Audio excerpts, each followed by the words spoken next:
अस्सलाम वालेकुम नाज़रीन, मैं हूं मंसूर अली खान। प्रोग्राम में आपको खुश आमदीद कहेंगे। नाज़रीन, हफ्ते का आगाज़ हो चुका है और इस हफ्ते अगर उसको कंपेयर करें आप पिछले हफ्ते के साथ तो नहायत पुरसकून तरीके से आप कह सकते हैं कि हफ्ते का आगाज़ हो रहा है, क्योंकि पाकिस्तान तहरीक इंसाफ की जानिब से पिछले हफ्ते में बहुत सा एहतजाज भी हुआ, धरने भी दिए गए, एतराज़ात भी किए गए। उस मौके के ऊपर खैबर पख्तूनख्वा के वज़ीर आला ने इस बात तक का ऐलान किया कि जनाब इमरान खान रिहाई फोर्स जो है उसका क़याम अमल में लाया जा रहा है।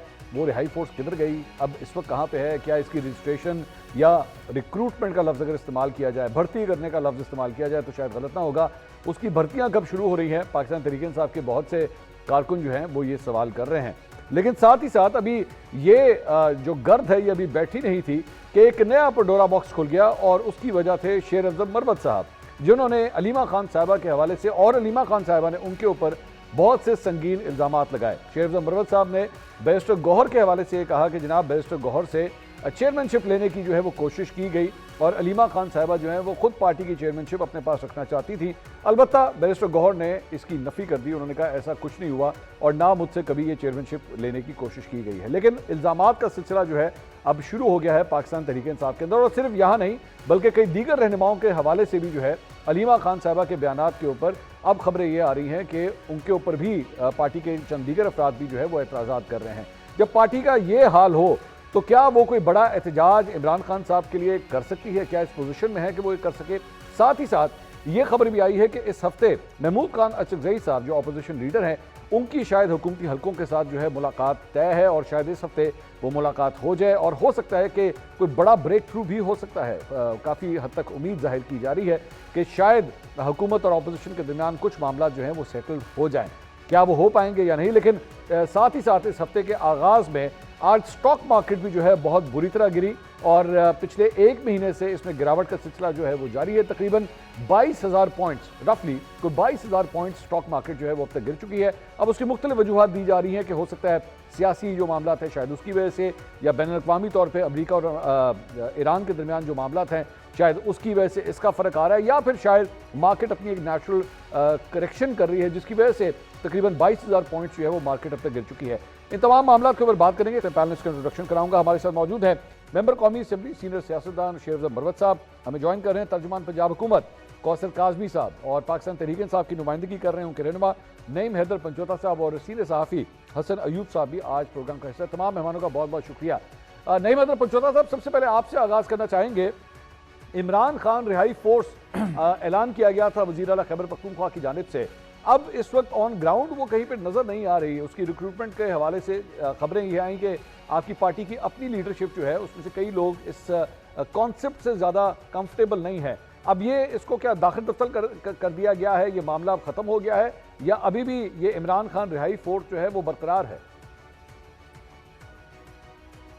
बहुत शुक्रिया, बड़ी नवाजिश मंसूर भाई, आपने मौका दिया। देखें, खान साहब, उनकी एहलिया और दीगर हमारे लीडरान, हमारे वर्कर्स इस वक्त नाहक कैद हैं और अदालतें कुछ काम नहीं कर रही, जिसकी वजह से हमें एहतजाज का रास्ता अख्तियार करना पड़ता है। और रिहाई फोर्स का अनाउंसमेंट जो की थी वो सोहेल अफरीदी ने की थी। बिल्कुल उसके अंदर उन्होंने कहा कि एक हफ्ते के अंदर जो है वो रजिस्ट्रेशन उसके ऊपर शुरू कर दी जाएगी और लोगों को मेंबर बनाया जाएगा, जिसमें गुफ्त शनीद हो रही है। ज़ाहिरी बात है, एक पॉलिटिकल पार्टी है और उसमें दोस्तों की आरा मशावरत के साथ ही मामला आगे बढ़ता है। तो जिस वक्त रजिस्ट्रेशन का अमल शुरू होगा आपके सामने मामला आ जाएगा, नंबर 1। नंबर 2, देखें, इसके हवाले से ये कहा जा रहा है कि ये कोई बड़ी कोई फायर ब्रिगेड है, कोई भर्तियाँ करके पता नहीं कोई हमला करने वाले लोग हैं।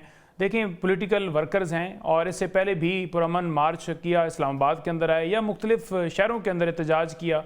उनको आप दहशतगर्द करार दें, उनको कहें कि ये आतंकवादी हैं या ये कोई हमला करने वाले हैं। पुरअमन तरीके से हमेशा हमारी जमात ने भरपूर तरीके से आवाज़ उठाई। बुनियादी इंसानी हकूक़ का मामला हो, जमहूरियत का मामला हो, वोट चोरी का मामला हो, अपने लीडर की रिहाई का मामला हो, कोई भी मामला हो। तो लिहाजा ये कहना कि कोई इस तरह का मामला है तो इस तरह का तो कोई मामला नहीं है। हम ना ही कोई हथियार लेकर निकलेंगे, ना ही कोई जो है हमारे पास कोई टैंक होंगे, गोले होंगे, बल्कि पुरअमन तरीके से हम अपनी जदोजहद पहले भी कर रहे हैं, नेक्स्ट भी हम करेंगे।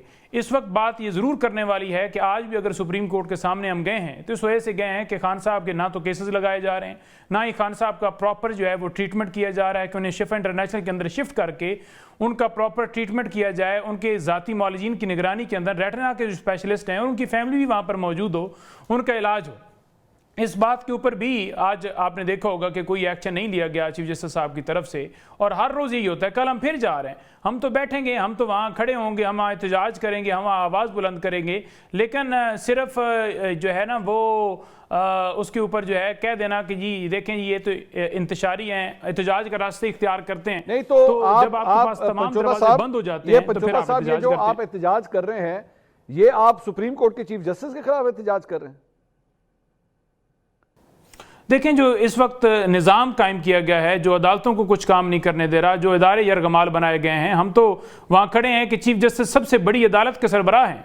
तो बुनियादी इंसानी हकूक़ की जो खिलाफ वर्जियाँ पाकिस्तान के अंदर हुई, जिस पर सुप्रीम कोर्ट को बार बार बावर कराया जाता रहा कि ठीक है आप एक जज का जो है वो उसको क्रॉस करके आप चीफ जस्टिस बने हैं, लेकिन जिम्मेदारी तो आपकी बनती है, आप इस सीट के ऊपर बैठे हैं। वो तय करना अलग मामला है कि तरमीम करके ये सारा कुछ किया गया, लेकिन बुनियादी हकूक़ की हिफाजत तो पाकिस्तानी क्यों उन्होंने करनी है, तो वो नहीं कर रहे, वो नहीं उस पर कोई एक्शन ले रहे। पिछले दिनों भी जो समाअत हुई थी उसके अंदर कोई ख़ास पेशरफ्त नहीं देखी हमने कि खान साहब का कोई तसल्ली बख्श जो है ट्रीटमेंट किया गया हो। ये जो आंख ज़ाया की गई है, उन कसूरवारों के खिलाफ भी एक्शन होना चाहिए जिन्होंने गफलत की। जी बिल्कुल, जो 85% खान साहब की आंख को डैमेज किया गया, जो उनका प्रॉपर ट्रीटमेंट नहीं किया गया। देखें, अगर आधी आंख भी जाया हो जाए, आधा जो है दिखना जो है वो बंद हो जाए, तो उसे क्या कहेंगे? अब यही कहेंगे ना कि आंख को डैमेज किया, आंख को जाया किया। नहीं, एक मिनट तो नहीं है ना कि 6/6 चल रही है। सर खुदा, मतलब ये आप बहुत बड़ी बात कह रहे हैं पंचोता साहब। आप कंफर्म है कि इमरान खान साहब की आधी आंख अब काम नहीं कर रही? मतलब उनको आधी आंख से क्या मुराद, एक आंख काम नहीं कर रही या एक आंख की आधी आंख काम नहीं कर रही? मुझे समझ नहीं आई। देखें, गुजारे ये है ना कि इस चीज के ऊपर तो मजाक बनाने वाली बात नहीं है ना ही कोई इस तरह। नहीं, मैं मजाक नहीं बना रहा भाई, आप मैं बहुत सीरियसली बात कर रहा हूँ। अल्लाह उन्हें सेहत दे। देखिए, आपको भी पता है कि डॉक्टर जब सलमान सफदर साहब मिल के आए, उन्होंने रिपोर्ट के अंदर लिखा कि 85% उनकी आंख ज़ाया हुई, और उसके बाद जो हुकूमती रहनुमा हैं या डॉक्टर्स हैं उन्होंने फिर ब्रीफ किया जी कि अब रिकवर हो गई है 75%। जब तक हमारे ज़ाती मॉलेज नहीं जाएंगे तो उन्होंने डॉक्टर्स ने भी ये कहा कि हम कैसे कन्फर्मेशन कर सकते हैं, क्योंकि हम तो उसमें मौजूद ही नहीं थे। आपने गुफ्तगू सुनी कौसर काज़मी साहब, ये तो बड़ी सीरियस बात है, बड़ा सीरियस एलिगेशन है ये कि हमें तो बताया गया था कि उनकी आंख रिकवर कर गई, लेकिन पंचोता साहब कह रहे हैं कि हम इसको वेरीफाई नहीं कर सकते हम इस बात को। बिस्मिल्लाहिर्रहमानिर्रहीम, अल्लाहुम्मा सल्ली अला मुहम्मदिन व आले मुहम्मद। जो अल्फाज का चुनाव किया ना नहीं मेरे भाई ने कि जाया हो गई आंख, मतलब 85% जो है वो आंख जाया है, उसका हिस्सा मतलब वो रिकवर नहीं हो सकता। आपको मुसद्दका इतला देता हूँ, ये तो बिल्कुल इस तरह की खबरें फैला के मुल्क में एक जो है वो अजीब किस्म का माहौल पैदा करना चाहते हैं।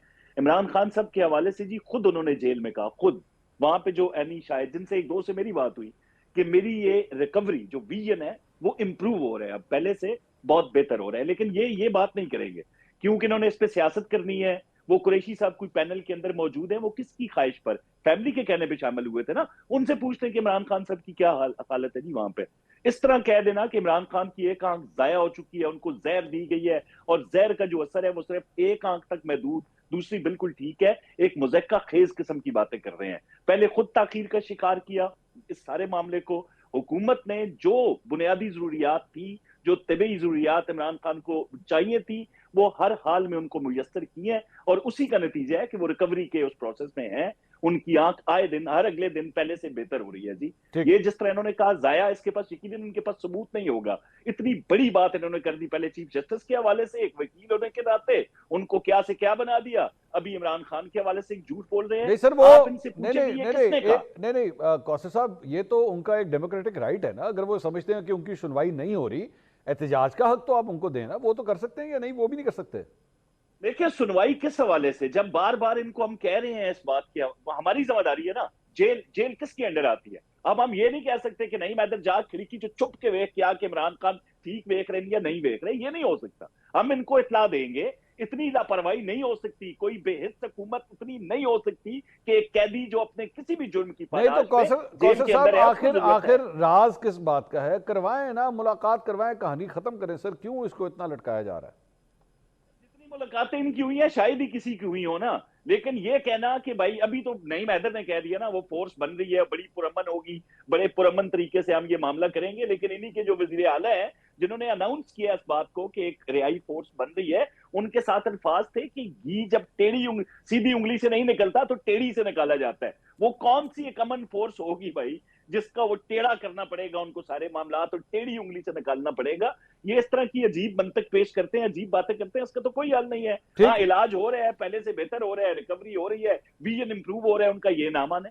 शेर साहब, मरवत साहब, ये इस सारे मामले के अंदर इमरान खान साहब की बीमारी, और आपने पंचोता साहब की गुफ्तगू सुनी, आप ही के पुराने साथी हैं, उन्होंने तो बड़ी मतलब उन्होंने कहा कि जनाब इस पे जो है वो देखें इमरान खान साहब की आंख जो है वो ज़ाया हो गई है। सर, इसी दौरान आपने चंद इंटरव्यूज़ दे दिए पिछले 24 घंटे के अंदर, 24 से 48 घंटे में, और बड़े संगीन इल्ज़ामात आपने उनकी बहन के ऊपर लगा दिए, जिसकी तरदीद आई है, हर जगह से उसकी तरदीद आई है। मरवत साहब, आपके ऊपर इतराज़ इस बात का पाकिस्तान तहरीक इंसाफ के कारकुनों की जानिब से कि ये मौका नहीं था, मौका महल नहीं था जब आपने ये सारे इल्ज़ामात लगाए उनके ऊपर। शुक्रिया मंसूर साहब, मदू करने का। इल्जामात मैंने नहीं लगाए, आप बाखबर साफी हैं, मैंने तो जवाब दिया है। ये मौका नहीं था ना कोई अंदरून खाना बातें या नफरत फैलाने की बातें या इल्जाम तराशियों का, तो मैंने तो इल्जामात नहीं लगाए ना, इल्जामात मुझ पे लगे हैं। इसके जवाब में मैंने बातें की, और जिस पे बहुत लेदी हुई, ट्रॉलिंग शुरू हुई, लेकिन जो मुझे फिक्र पड़ी थी वो बेरसगोर साहब की पड़ी थी कि बेरसगोर साहब जो हैं उन्होंने मुझसे कमिटमेंट ली थी। आपके ही प्रोग्राम में मैंने कहा था कि मैं नहीं बोल पाऊंगा क्योंकि मैंने बेरसगोर साहब के साथ कमिटमेंट की है, और वो उस वक्त तक थी जब तक कि मेरे खिलाफ कोई इल्जाम तराशी न हो। जब इल्जाम तराशी हुई तो मेरी वो कमिटमेंट खत्म हो गई थी इप्सो फैक्टो। के बाद जो है आज बेरसगोर साहब ने फिर मुझे फोन किया। शानदाना गुलजार और शारियार अफरीदी जो मेरे बहुत ही करीबी दोस्त हैं, शानदाना बहन की तरह हैं, और भी पीटीआई के बैरिस्टर उमेर नियाजी और जमाल हसन खान, ये वो लोग हैं जिनके साथ हमारी बड़ी अच्छी मतलब नीयत है। तो वो सब जो है बड़े परेशान थे, और बेरसगोर साहब ने फिर ट्वीट पे कहा कि जी आप बंद कर दे ये। तो इसके बाद जो है मैंने आज ऐलान किया है कि अब आइंदा के लिए ओपन फील्ड है मोहतरमा अलीमा खानम के लिए। दुनिया जहान के इल्जामात लगाए, मैंने जिंदगी में इसको अब जवाब नहीं देना है। ये मैंने तहैया कर दिया है, रमज़ान में मैंने ये कमिटमेंट कर दी है, क्योंकि मैं भी तंग आ गया हूँ। खातून है, खान की बहन है, मेरी जान नहीं छूट रही है। तो मैंने उनको कहा था, वो कहते हैं अब हम उसको तो कंट्रोल नहीं कर सकते हैं, तो लिहाजा मैंने अब इनके साथ कमिटमेंट की है। दो बातें जो पंजोता साहब ने की, मैं जरा उनकी अपने तई तस्हीह कर दूं। एक तो उन्होंने कहा जी बुनियादी हकूक पामाल हो रहे हैं, बेशक पामाल हो रहे हैं, लेकिन ये बुनियादी हकूक की अदालत तो सुप्रीम कोर्ट तो नहीं है ना जिससे आप गिला कर रहे हैं। वो बुनियादी हकूक तो ट्रांसफर हो गए कॉन्स्टिट्यूशनल कोर्ट को। ठीक, ये धरना कॉन्स्टिट्यूशन अगर उसकी एनफोर्समेंट है तो कॉन्स्टिट्यूशनल कोर्ट की बुनियादी हकूक तो सुप्रीम कोर्ट के पास तो ये इख्तियार रहा ही नहीं।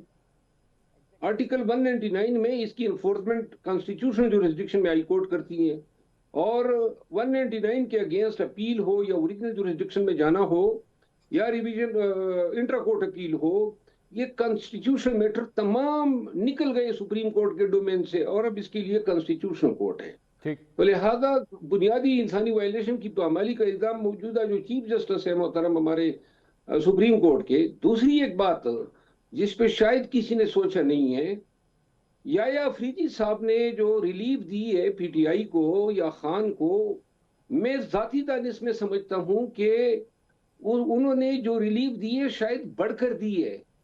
यानी कि उन्होंने एमाइकस क्यूरी मुकर्रर किया एक पार्टी के वकील को जी। ये मैंने आज तक नहीं सुना है कि किसी पार्टी का वकील जो है एमाइकस बन जाता है। ठीक, लेकिन चूंकि चीफ जस्टिस साहब चाहते थे कि वकील जाए, शायद उनको खुद भी फिक्र थी कि खान की आंख की क्या पोजीशन है, और जो पार्टी है पीटीआई या पाकिस्तान की आवाम जो है उनकी थोड़ी तसल्ली हो जाए, तो इन्होंने एतमाद किया एमाइकस पे। ठीक, और मेरा ख्याल है जो आज उन्होंने वक्त नहीं दिया है, इसकी वजह यह है कि बैरिस्टर सलमान सफदर साहब ने जो 85% वाली बात कर दी, इससे एक हिजान पैदा हो गया, वो अनवेरिफाइड निकली, और बाद में डॉक्टरों की रिपोर्ट ने यह साबित किया कि जी वो बात गलत थी। तो वो जो एतमाद किया था सुप्रीम कोर्ट ने, उस एतमाद को ठेस पहुंची है। ठीक है, और मेरा ख्याल है आज अगर उनको सुनवाई नहीं दिए तो उसके पीछे यही ऑनरेबल चीफ जस्टिस साहब का ये है। मैं देखिए, ये जिन हालात में जो रिलीफ मिला है इस पे शुक्रगुजार होना चाहिए, शुक्रगुजार होना चाहिए। और दूसरी बात मैं आपको अर्ज करूं, ये जो जंग हो रही है ना, ये जो अभी आपने काजमी साहब को सुना, पंजोता साहब को सुना, ये जंग बुनियादी तौर पे रवैयों की जंग है। यानी कि हमने या पीटीआई ने कभी हुकूमत से मुतालबा जो है वो शरीफाना तौर पे किया ही नहीं है। ये जो बात कर रहे हैं ना, बिल्कुल सही बात है कि टेढ़ी उंगली से क्या निकालेंगे। इधर एक तरफ आप फोर्स की बात कर रहे शरीफाना हैं, तरीके से क्या करें मरवत साहब? मतलब वो नहीं, मैं पंचोता साहब दरख्वास्त लिख के दें वजीर आजम को कि जनाब हमारी मुलाकात करवाएं, क्या करें वो बताएं आप। देखिए मैं आपको अर्ज करूं ना, अगर ये मामलात बैरिस्टर गौर पे छोड़ देते, कोई बयानबाजियां न होती, मैं कसमन कहता हूं ये सब कुछ हो चुका होता। अच्छा, ये अस्पताल भी जा चुके होते। ये हमारे यहाँ तो हर चीज का जिद बना देते हैं। अब हमें जरूरत है खान को तिबी इमदाद फराम करने की, हमें जरूरत है खान से मिलने की, और हमारी जरूरत है कि हम ये मेजर यकीनी बना लें कि उसको जहाँ में तिबी इमदाद मिल जाती है। अब इस पे हम लड़ाई क्यों करें? ठीक है सर। अब इस पे हम हुकूमत को चैलेंज क्यों करें? हम उन्हें कह सकते हैं, यानी कि जिस तरीके से हम सरकार को एड्रेस करते हैं कि ये एक इंसानी जान का मसला है, उसकी जिंदगी का मसला है, उनकी हेल्थ का मसला है। और मेरा ख्याल ये है कि इस पे हुकूमत ने भी कोई कसर नहीं छोड़ी, वो भी मेरे ख्याल में डट के आ गई है। ये कोई और बात नहीं है, मुझे यकीन है ये बात दुरुस्त है। पीटीआई को कहा गया कि फैमिली भी मिल ले, अस्पताल भी ले जाते हैं और डॉक्टर भी मुलायजा कर ले, ये बिल्कुल सारी बातें दुरुस्त है। ठीक है सर, मुझे इजाजत दीजिए सर, मुझे इजाजत दीजिएगा। हसन अयूब साहब, ये सारी गुफ्तगू सर आपने सुनी है, क्या पाकिस्तान तहरीक इंसाफ को अपना रवैया तब्दील करने की जरूरत है? जिस तरह मरवत साहब बता रहे हैं तब चीजें रिजॉल्व हो जाएंगी, क्योंकि ये भी कहा जा रहा है कि इस हफ्ते शायद अचकजई साहब की जो है वो एक अहम मुलाकात हुकूमती हलकों से होने जा रही है। क्या उससे कोई बड़ा ब्रेक थ्रू हो सकता है?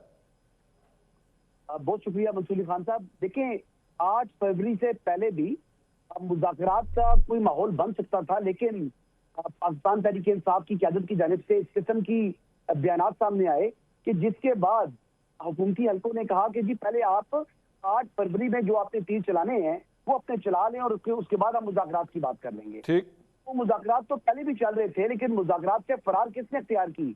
पाकिस्तान तहरीक इंसाफ ने। तो दोबारा भी अगर मुज़ाकरात के लिए संजीदगी का मुजाहरा करती पाकिस्तान तहरीक इंसाफ, मुजाहरा करती तो पाकिस्तान तहरीक मुज़ाकरात इंसाफ, में तो मुज़ाकरात में इनके पास हुकूमत से लेने को बहुत कुछ था और देने के लिए सिर्फ इन्होंने एक वर्किंग रिलेशनशिप देना है हुकूमत को। इसके अलावा ना हुकूमत को इनसे मुतालबा करती है ना कोई मुतालबा है, लेकिन इनके एक मुतालबात की फहरिस्त है। लेकिन इसके बावजूद पाकिस्तान तहरीक इंसाफ डिक्टेट करने की कोशिश करती है गवर्नमेंट को। जब ये डिक्टेशन देते हैं तो फिर हुकूमती हल्के भी जिद में आ जाते हैं और वो कहते हैं हमने आपकी बात नहीं सुननी।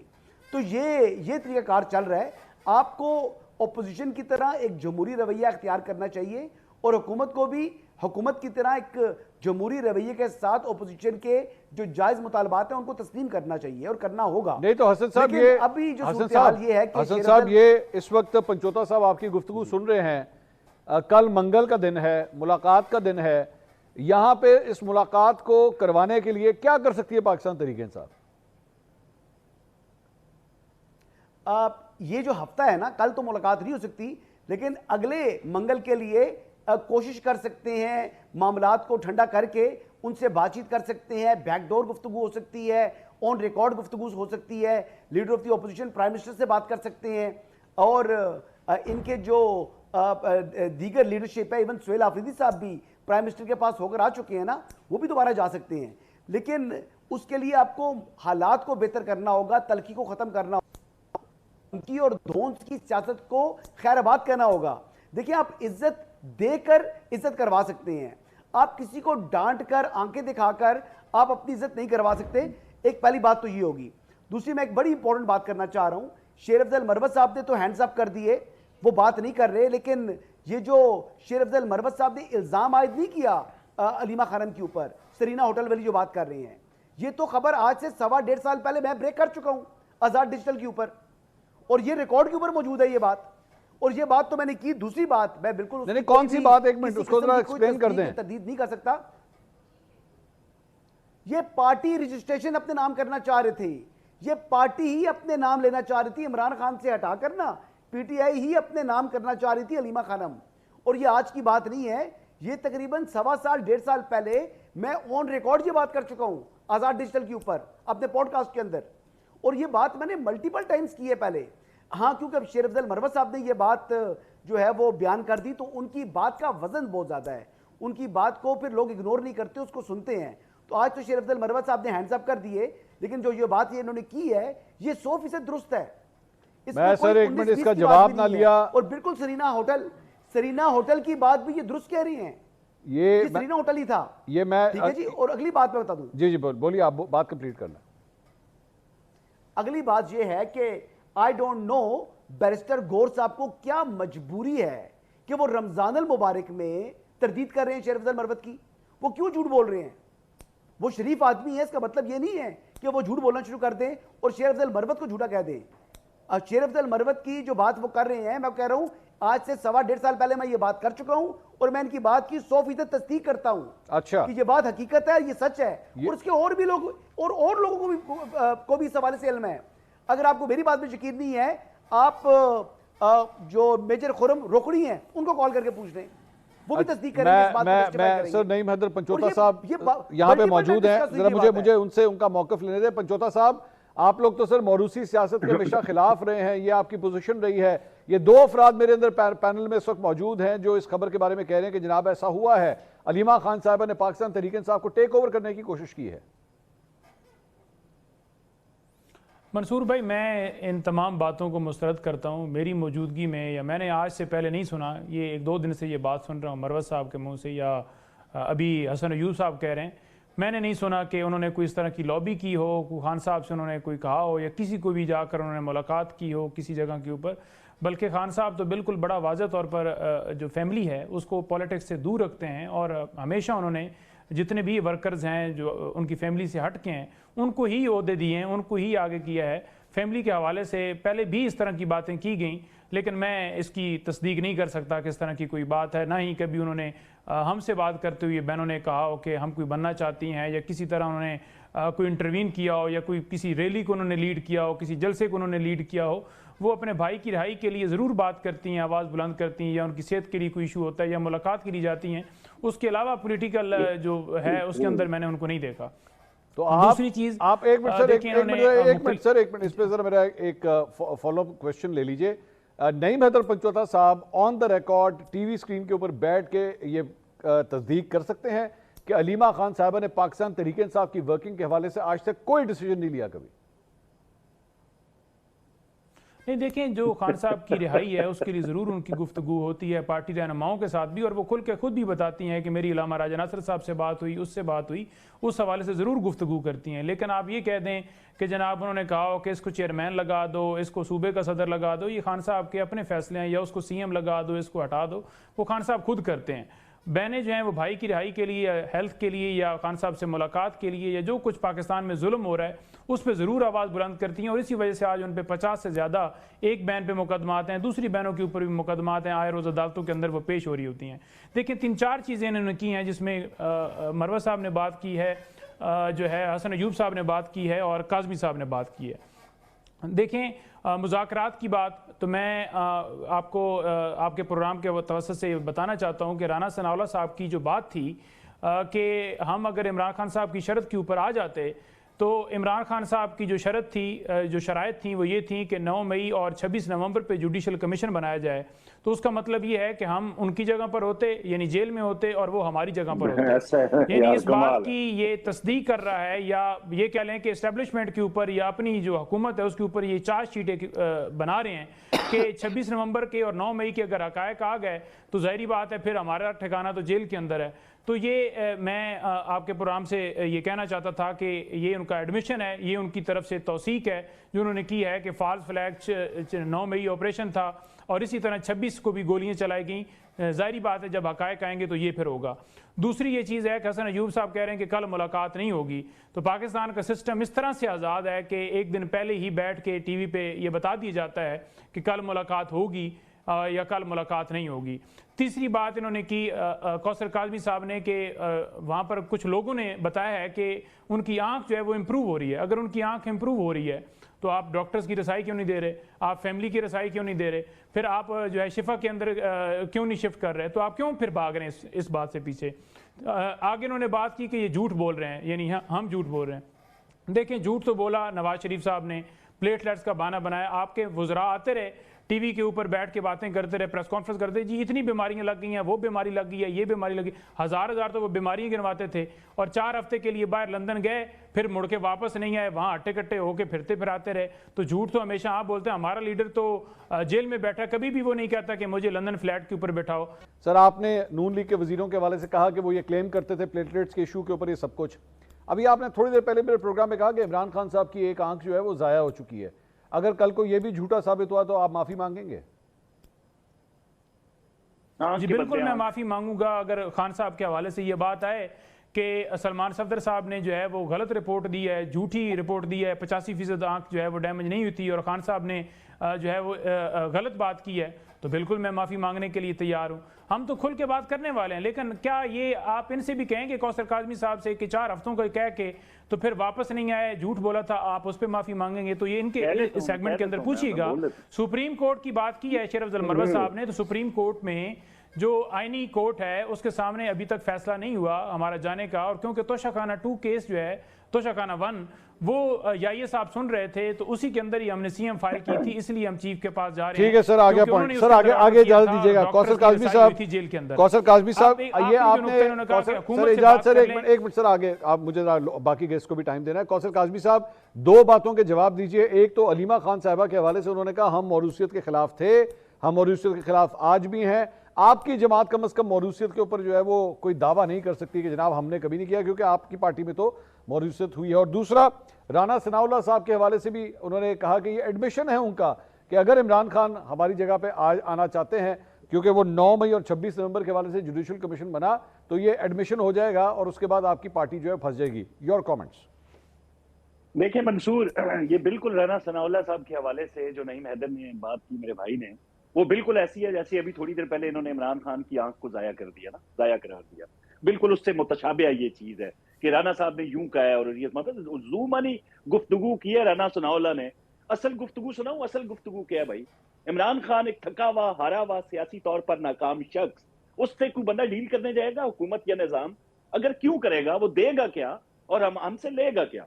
मतलब एक शख्स जो बारहा मुसलसल कॉल देता है बैरून मुल्क पाकिस्तानियों को पैसे मत भेजना, पहले से ज्यादा पैसे आ जाते हैं, सिविल नाफरमानी की कॉल करता है, लोग बिल जमा कराते हैं, लॉबिंग फर्म हायर करता है, ट्रंप सिफारिश करेगा, नहीं होती, वहां से एहतजाज की कॉल्स होती है, 1550 बंदा अडियाला जेल के बाहर इकट्ठा नहीं कर सकते, उससे इमरान खान से क्यों कोई डील करेगा? अगर करेगा तो क्या लेगा और क्या देगा? मतलब एक मुज़क्का खेज किस्म की गुफ्तगू करके राना सनाउल्लाह की बातों को मतलब का मान ही दिया जा रहा है।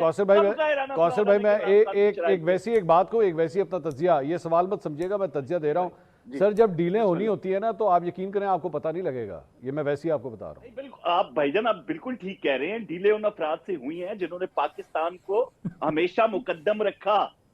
मैं कहूंगा हर उस बंदे के साथ। किसकी बात कर रहे हैं आप? देखते हैं भाई, कोई बंदा हो, किसकी बात कर रहे हैं? जेल में था भाई, नवाज शरीफ जेल में था। अच्छा, सब जेल में थे, मरियम नवाज साहिबा जेल में थी, मौका मिला बाहर भी गए इलाज की घर से।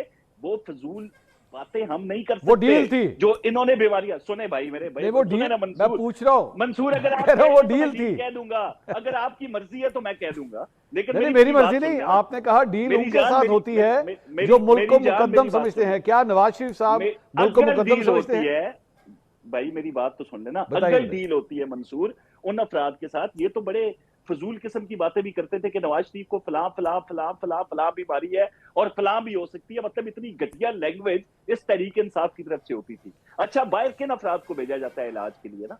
मतलब बहुत ज्यादा जरूरत हो। हमें तो पता था नवाज शरीफ की क्या हालत है उस वक्त। वहां पे जितने बड़े साफी आपके दोस्त, पूछे उनसे कि आगाज से लेके पहले 3 हफ्ते मियां नवाज शरीफ किन हॉस्पिटल्स के अंदर जाते रहे, उनके क्या टेस्ट होते रहे। हम तो उन चीजों के नहीं, शायद ये तो नहीं मानेंगे। अब ये है कि एक बंदा और भाई बात तो सुन लो ना, मैं आता हूँ माफी मंगवाता हूँ, तो मैं नहीं मजे, जरा मेरी जान मेरी बात सुनो।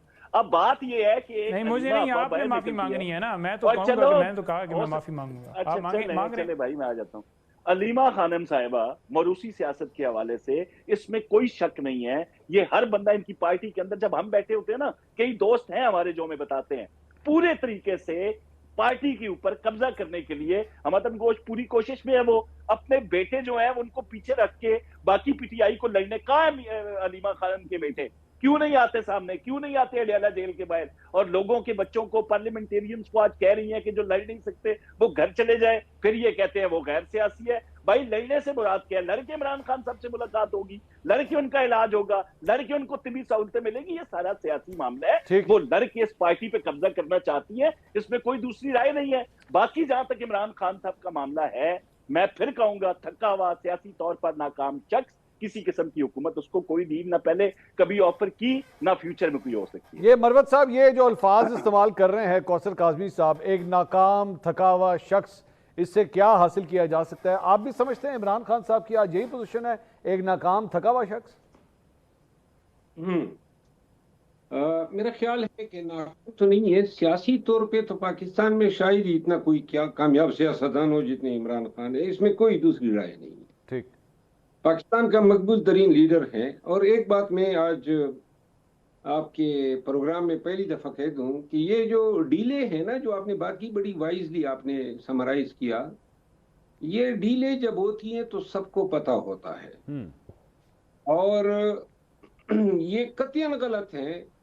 जो राणा साहब की बात हुई ना कि उन्होंने ये बयान दिए, राणा साहब ने दुरुस्त कहा है, और अपने तई नून ये समझ रही है कि राणा साहब के इस बयान से शायद उनका बयानिया जो है मुताबिकत नहीं करता है। मैं आपको आज अर्ज करके बता दूं कि जब मियां नवाज शरीफ साहब के लंदन जाने का फैसला हुआ, तो ये फैसला उस वक्त की एस्टेब्लिशमेंट और खान साहब की हुकूमत ने मिलके किया था। ठीक, ये भी एक तरह की डील थी जिसमें पीएमएलएन, पीटीआई और एस्टेब्लिशमेंट सब ऑन बोर्ड थे। ठीक, और एक चीज मैं आज भी अर्ज करूं कि जो मियां साहब के प्लेटलेट्स का इशू था, वो कतईन फेक नहीं था। अच्छा, उस पे तो बाकायदा खान ने मॉनिटरिंग के लिए डॉक्टर साहिबा जो हैं, जो अभी नजरबंद हैं, उनकी सरबराही में जो उस वक्त वजीर सेहत थी, उसने बाकायदा दोबारा जो है री एग्जामिन किए वो टेस्ट, और जाके खान को रिपोर्ट दी। फिर कैबिनेट ने ये फैसला किया कि वाकई उनकी, और ये प्लेटलेट्स का जो इशू होता है ये स्पोरेडिक होता है, ये नहीं है कि एक दफा आपके प्लेटलेट गिर गए तो ये दोबारा भी गिरेंगे। तो लिहाजा अगर उनकी रिकवरी हो गई, बाकी हमने देखा ना कि उन हालात में भी एस्टेब्लिशमेंट जिस तरीके से उनके साथ खेलना चाहती थी, खेलती रही। जो मियां साहब की बीवी मर गई, फिर मुलाकातें और जनाजे पे जाना, नून ने भी काफी सब्र किया है। आज जो ये नून वालों के दान किचकिचा रहे हैं ना, वजह इसकी ये है कि पीटीआई के दौर में उन्होंने काफी सफर किया है, ये मानी होगी। लेकिन जितना पाकिस्तान के अवाम ने अब नून के दौर में सफर किया है ना, ये बहुत बड़ी तादाद है। और खान जो है ना, खान बदकिस्मती से अपनी सियासी लगामें जिनके हाथ में तमाई है ना, वो नाअहल है। अच्छा, वो जनाब उसकी सियासत का भी जनाजा निकाल रहे हैं, पार्टी की मकबूलियत है, पार्टी की आप अवाम। मरवत साहब, आप बैरिस्टर गौहर की बात कर रहे हैं?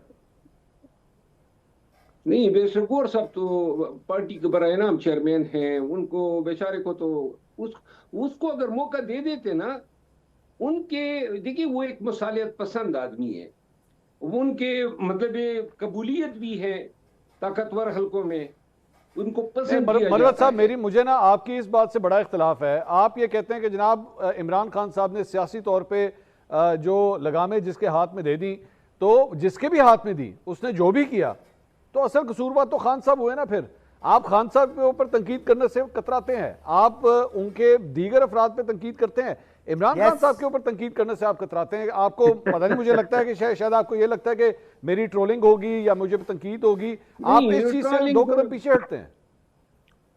ट्रोलिंग में ट्रोलिंग से नहीं घबराते। पक गए हैं, ट्रोलिंग में तो हम ऐसे पक गए जैसे शिनवारी तीखा पकता है। लिहाजा अब तो हमें ट्रोलिंग की परवाह ही नहीं है। वो तो हम बस, आप समझ गए कि हम ट्रोलिंग प्रूफ हो गई, या ट्रोलिंग के लिए हम बुलेट प्रूफ हो गए। नहीं मरवत साहब, आपको सोशल मीडिया पे अगर कोई गालियां दे रहा हो, आपको कोई फर्क नहीं पड़ता? मुझे अब देखे ना, ये जिन लोगों की आदत गाली देने की होती है, गालियां देने वालों के साथ हमारे मुआशरे में और हमारे तौर तरीके में कोई बात करना ही नहीं पसंद करता है। हम उनको तशबीह देते हैं सगे गदारा, वो फारसी का एक शेर है, हाँ, और या हयो या कयूम पढ़ देना चाहिए। अच्छा, बाकी की जो गाली गलौज करता है उसकी क्या हैसियत होती है? ये कोई इंसान होते हैं, इनकी कोई हकदार होते हैं। और ये जो पीटीआई में जो ये चीज पली बड़ी है कि गालियां दो, फौज को गालियां दो, जर्नेलों को गालियां दो, और इससे जनाब बड़ा हम आसमान, यकीन करें इसी गालियों ने तो डबो दिया हमारा सफीना। इधर हमारी बात, ये जो राणा साहब बोल रहे थे, हमारी बातें शुरू होती थी, हमने हमेशा खान की रिहाई मांगी है। आप इसको डील का नाम दे, आप इसको सेटलमेंट का नाम दे, लेकिन पार्टी ने हमेशा ये कहा है कि हमें खान की रिहाई चाहिए। ठीक है, हमने इन पे बातें की हैं, डायलॉग किया है, 3 दफा ये बात होते होते रही थी। अगर ये सगे गदाराज होते, ये जो लोंडे लपाड़े हैं, ये गालियां न करते, ठीक है, और एन मौके पर गालियां देते हैं ताकि थोड़ी भी रिलीफ खान को मिले, वो न मिले। ठीक है, ठीक है, इन लोगों ने तुम्हें ठिकाने लगा दिया है। ठीक है। हसन अयूब साहब, ये आपने ये सारी गुफ्तगू सुनी है।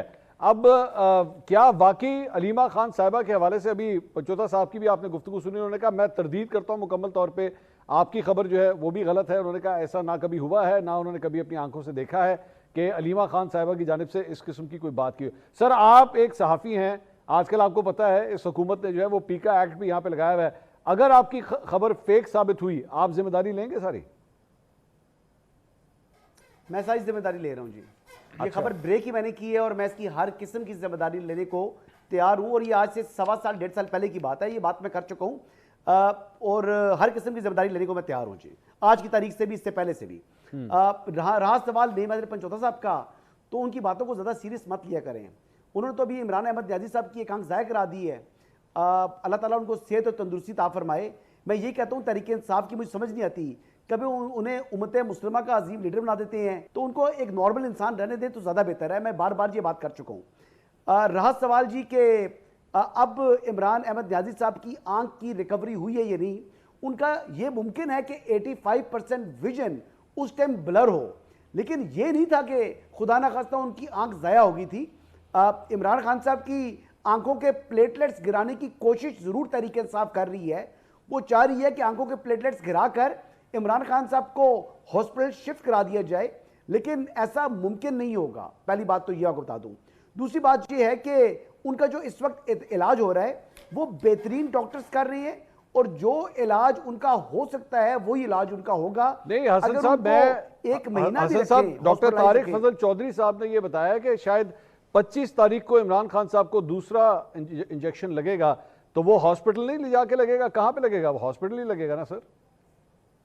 नहीं, उनको हॉस्पिटल लेके जाएंगे, लेकिन 25 मिनट के लिए, 30 मिनट के लिए, 45 मिनट के लिए, इससे ज़्यादा स्टे उनका होटल उनका जो है वो हॉस्पिटल में नहीं होगा। पहली बात तो ये है, और ना ही उसकी ज़रूरत है।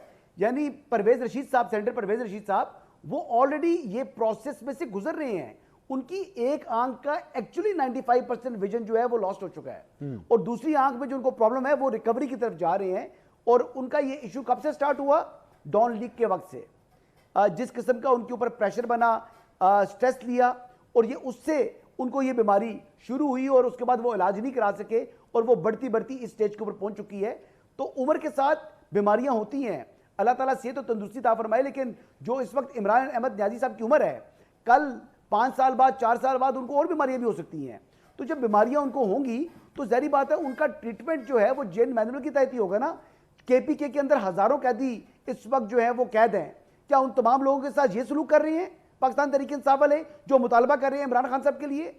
तो देखिए, मसावात, इस्लाम भी मसावात का दर्ज देता है। कानून एक जैसा होना चाहिए, सलूक एक जैसा होना चाहिए। और इमरान खान साहब साबिक वज़ीर-ए-आज़म थे, आज वो कॉन्विक्ट हैं, आज वो सजा याफ्ता मुजरिम हैं, आज वो अदालती अहकामात की रोशनी में जेल के अंदर कैद और सजा काट रहे हैं। ठीक। ये हकीकत है, और इस हकीकत को उंगली के पीछे छुपाने की कोशिश करती है पाकिस्तान तहरीक इंसाफ, जो कि दुरुस्त नहीं है। मैं आखिरी बात ये करूंगा कि जो बैरिस्टर गौर साहब की बात हो रही है, बैरिस्टर गौर साहब ने, मैंने पहले भी ये बात कर रहा था कि आई फेल टू अंडरस्टैंड कि वो क्यों इतने कमजोर हैं। आई फेल टू अंडरस्टैंड कि वो क्यों तहफ़्फ़ुज़ फराहम करते हैं उन लोगों को जो इस वक्त फाउल प्ले कर रहे हैं विद इन पाकिस्तान तहरीक इंसाफ। देखिए तहरीक इंसाफ के अंदर कुछ अच्छे लोग भी मौजूद हैं, मैं उनमें से यानी अली मोहम्मद खान साहब की बहुत इज्जत करता हूं, उमैर नियाजी साहब की मैं बहुत इज्जत करता हूं, इस तरह बैरिस्टर गौर साहब की मैं बहुत इज्जत करता हूं, बैरिस्टर अली जफर साहब की बहुत इज्जत करता हूं। लेकिन कुछ ऐसे नमूने मौजूद हैं पाकिस्तान तहरीक इंसाफ के अंदर जिनसे आप हाथ मिलाना पसंद नहीं करेंगे, जिनकी जुबान से कोई बंदा महफूज नहीं है, जो गालम गलोच के कल्चर को जो है प्रमोट कर रहे हैं, जो दूसरे की तज़ीक करके अपनी जो है वो समझते हैं कि उनकी इज्जत हो रही है। दर हकीकत ये वो गंदे स्पॉयलर्स हैं जिन्होंने पाकिस्तान तहरीक इंसाफ को एक सियासी जमात से एक इंतशारी या कल्ट के तौर के ऊपर जो है एस्टैब्लिश करा दिया। नहीं महदर पंचोता साहब, ये गुफ्तगू आपने सुनी सर, ऐसे अनासिर को क्यों पार्टी से दूर नहीं करते? आप देखें ना, मरवत साहब भी जो है वो आपके पार्टी का हिस्सा रहे हैं, लेकिन वो भी जाहिर बात है इस किस्म के कल्चर के खिलाफ आवाज़ वो भी उठा रहे हैं। हसन अयूब साहब ने भी ये गुफ्तगू की, तो बेहतर नहीं है सर कि इस किस्म के कल्चर को ख़त्म किया जाए पार्टी में से? पंचोता साहब देखिए, बात यह है ना कि जो जिसका हामी होता है ना वो उसकी बात करता है। अब हसन अयूब साहब जो हैं, ज़ाहिरी बात है PMLN को सपोर्ट करते हैं, उनके भाई MP भी वहाँ से बने हैं पंजाब से, तो उन्होंने ज़ाहिरी बात है शुरू से एक अपना मौक़िफ़ रखा हुआ है PMLN की सपोर्ट के अंदर। कभी इनके आप मुंह से नहीं सुनेंगे कि ये बात करें कि मरीम औरंगज़ेब साहबा बैठ के क्यों झूठ बोल रही हैं, दूसरी जो तर्जुमान है वो बैठ के क्यों झूठ बोल रही हैं। अगले दिन भी उन्होंने एक झूठ बोला कि जो हमने जहाज़ लिया है, कभी वो कहें एयर एम्बुलेंस के लिए, कभी वो कहें जी कि जहाज़ जो है वो हमने जो है वो लिया इसलिए कि यहाँ पर जो है वो इसको किराए पर दिया जाएगा। कभी कहते हैं जी कि नहीं ये तो जहाज जो है ये तो जाती इस्तेमाल के लिए लिया गया। इसी तरह की और बात कीजिएगा, मैंने आपको इंटरप्ट नहीं किया। सुन लीजिए बिल्कुल, ना सुन लीजिए, उनके खिलाफ बात करूंगा, उनके खिलाफ मैं भी करता हूं, आपने नहीं कभी नहीं, मैं भी करता हूं उनके खिलाफ बात, नहीं मैं मुस्तफा लीग नवाज के खिलाफ अभी बात करता हूं। आप अपनी बारी पे बोलिएगा, मैं नहीं बोला, आपने बड़ी गलत बातें की हैं, मैं नहीं बोला। देखिए, जब आपके ऊपर लोग गोलियां चलाएंगे, जब आपके ऊपर जुल्म करेंगे, आपके मैंडेट को चोरी करेंगे, आपकी चादर चारदीवारी का तकद्दस पामाल करेंगे, तो आगे से लोग जो हैं वो आपको क्या कहेंगे, जबरदस्ती खुश आमदेद, बड़ा आपने जबरदस्त काम किया है। आपके लीडर को जेल में डालें, उसके ऊपर जुल्म करें, उसकी वाइफ के साथ जो है वो इस तरह का सलूक करें, बहनों के साथ करें, पार्टी के साथ करें, वो कहें जी कि जबरदस्त हम आपको सलाम करते हैं। तो जब आप जो है जबर करते हैं, जब आप गलत काम करते हैं, तो फिर आप उस चीज का सामना भी कीजिए। लोगों ने तो सिर्फ मुंह से कहा, हाथों से कहा, आपने तो जो गोलियां चलती देखी हैं, ठीक है। अब बात ये है, इन्होंने अब ये मरवत साहब आपको कुछ कह रहे हैं। पंचोता साहब एक मिनट बात सुन लीजिए। देखिए मेरी गुफ्तगू सर, एक मिनट सुन लीजिए ना, एक मिनट सर, मरवत साहब की बात तो सुन लें। जी मरवत साहब क्या कह रहे हैं आप, जल्दी से बोलें। मैं ये अर्ज कर रहा हूँ पंचोता साहब, दुरुस्त है आपकी बात कि जालिम के सामने सीना सफर होना चाहिए। अगर किसी ने जुल्म किया है, मैंडेट चोरी किए हैं, बुनियादी इंसानी हकूक पामाल किए हैं, तो इस्लाम, शरीयत, कुरान और अल्लाह ताला का हुक्म है कि उसके सामने डट के खड़े हो जाओ। ये गालियां देने से जो है, बिल्कुल गोली का बदला गोली है, और मर्डर का मर्डर जो है वो बदला मर्डर है कि अगर आपका कोई भाई कत्ल कर दे तो उसके बदले में आप कत्ल कर सकते हैं। इस्लाम तो इस हद तक इजाजत देता है। ये है कि ये जो मुझे 1.5 साल से गालियां पड़ रही है, मैंने कौन सा मैंडेट छीना है? मरवत साहब को गालियां क्यों दी जा रही हैं? पंचोता साहब इसकी दलील दें। देखिए, इस वजह से मामला होता है कि जब आप पार्टी के हवाले से कोई बात करते हैं, खान साहब की बहनों के हवाले से बात करते हैं, खान साहब देखें इस वक्त जेल के अंदर हैं, उनका खानदान की बहन हो, उनका भाई हो, कोई उनका फर्द हो, तो उसके बारे में आप बात करेंगे तो जाहिर बात है लोग कहेंगे कि देखें जी आप तो MNA इमरान खान के नाम से बने हैं, तो आप इमरान खान की बहनों को टारगेट कर रहे हैं, तो ये ना कीजिए। इस वजह से ऐसे इश्यूज होते हैं। तो लिहाजा मैं अगर किसी के खिलाफ बात करूं, ये सबसे बड़ा मसला है, घर के बारे में इमरान खान को, तो लोग मुझे भी करेंगे, तो लोग तनकीद करते हैं, खुदा न खास्ता उनकी फैमिली बना दी है। अल्लाह माफ करे सर, अल्लाह माफ करे। वो मुजरिम है, क्रिमिनल है, उसके बारे में बातें क्यों ना करे वो बंदा? अलबत्ता आप लोगों ने मरीम नवाज साहब को इस तरह का दर्जा दिया हुआ है क्योंकि सारे दिन बैठ के तारीफें होती हैं। मैं हैरान हो रहा था मंसूर साहब, मैं हैरान हो रहा था कि इतना जो है वो नाम की, इतना अपने नाम के लिए जो है वो प्यार करती हैं कि हर चीज के ऊपर भी, हर चीज के ऊपर अपने नाम का जो है ना वो यही तो तकलीफ है ना।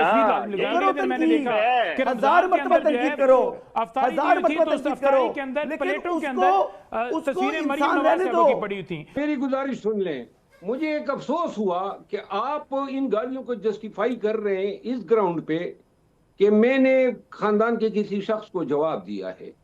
ये बिल्कुल हमें ज़ेन नशीन करना चाहिए। आप इससे बड़ा आज एक इशू हुआ यार, उस पे हमें जरूर बात करनी चाहिए भाई। आज देखें मंसूर, आज देखें एक मिनट मरवत साहब बात कंप्लीट कर लें। जी जी ये सियासतदान और उनके खानदान जो हैं, चाहे कोई भी वो किसी भी पार्टी से हो, उनका एहतराम और तकद्दुस उस वक्त तक है जब वो दूसरों का करते हैं। ये किस किताब में लिखा है कि कोई शख्स जो है किसी रिश्तेदारी को जवाज बना के किसी पे बहुत अंतराजी करें तो वो शख्स जो है खामोश रहे। आज भी अगर मैं खामोश हूं तो ये मैं बैरिस्टर गौर का एहतराम कर रहा हूं। बाकी इसका जवाब ये है कि फिर उस शख्स को सब मिलके गालियां दे, वही शख्स जिसने आपकी पार्टी को जिंदा किया। कौसर साहब जल्दी से कमेंट दे सर। कौसर साहब, मैं ये कह रहा हूं, मैं मंसूर मैं ये कह रहा हूं कि आज ये पार्टी जितने देखें, इमरान खान इनका जो वहां पे केपी का वजीर आला है उसकी जुबान पे भी यही लफ्ज होता है। आज वादी तीरा के अंदर फिर उसने कहा कि सिर्फ जो हमारी फोर्सेज हैं तो नवाज शरीफ और वो किस तरह का ये काम कर रही है। सुनता सही यार, एक मिनट सुन ले भाई, मतलब दी गल सुन ले फिर तेरे दिमाग यार मेरे दरमियान में क्यों बोलते हो? तीनों आप बोले हो, मैं बोल रहा हूं तो सुन तो सही यार। मैं कभी नहीं बोला गल किसी के दरमियान। मंसूर साहब भी नहीं रोकिया एक बात का नहीं यार ते हक ते ਤੁਹਾਡੇ ਵਿੱਚ ਹੀ बोल रहे हैं दूसरे भाई भी। और भाई मैं आज तक पंजोता साहब एक मिनट, उस दिन से डरिएगा पंजोता साहब। यार मरवत भाई, बड़ी जरूरी बात है ये, पूरी कौम को पता चलना चाहिए कि जिस इमरान खान को पाकिस्तान के ऊपर इन्होंने मुकद्दम रखा है, शोधा के हवाले से भी इनके रवैये इंतहाई काबिल मुजम्मत है। आज बता दें सूबाई हुकूमत के किस बंदे ने वहां पे लेफ्टिनेंट कर्नल जो गुलफराज शहीद होते हैं शहजादा, उसके जनाजे में सूबाई हुकूमत का कौन सा बंदा शरीक हुआ? फिर कहते हैं इमरान खान जो 5 लोग शहीद हुए हैं वफाकी हुकूमत का कौन सा बंदा वहां पर शरीक हुआ है? कितनी फंड आपकी तरफ से दिए गए हैं? कितने आपने जाकर जनाजों के अंदर शामिल होकर आपने ज़ारी यकजहती की है? नवाज शरीफ साहब किधर थे? मोहसिन नकवी साहब किधर थे? केपी का वजीर आला है, वो जो 5 बंदे शहीद हुए हैं उनके हवाले से जरा बताइएगा। उसको किसने मारा है भाई? वो जो कर्नल शहीद हुए मेरे भाई जो सिविलियन शहीद हो रहे हैं उसके जनाजे में आप शामिल हुए हैं? मैंने सुहेल अफरीदी को देखा है कि फौजी भाई शहीद हुए हैं वहां पिछले दिनों के अंदर वो जनाजे के अंदर शामिल थे। मुझे 1 साल के अंदर दिखा दें कि कोई बंदा सिविलियन के जनाजे के अंदर शामिल हुआ 1 साल के अंदर। 1 साल। बहुत शुक्रिया सर, बहुत शुक्रिया शेर मरवत साहब, कौसर काजमी साहब, नईम पंजोता साहब, हसन अयूब साहब। नाज़रीन प्रोग्राम से अब तक इतना ही। कल आपसे दोबारा मुलाकात होगी। अल्लाह हाफ़िज़।